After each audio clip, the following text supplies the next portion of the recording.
பொய்கையனும் நீர்மகளும் பூவாடை போர்த்திருந்தாள்.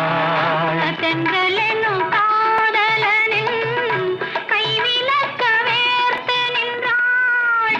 என்ன துடிப்போ அவள் நிலை நீ உணர மாட்டாயோ? என்ன துடிப்போ அவள் நிலை நீ உணர மாட்டாயோ? அந்த நிலையில் அந்த சுகத்தை நான் உணர காட்டாயோ? ஆயிரம் இலவேவா, ஓர் ஆயிரம் இலவேவா.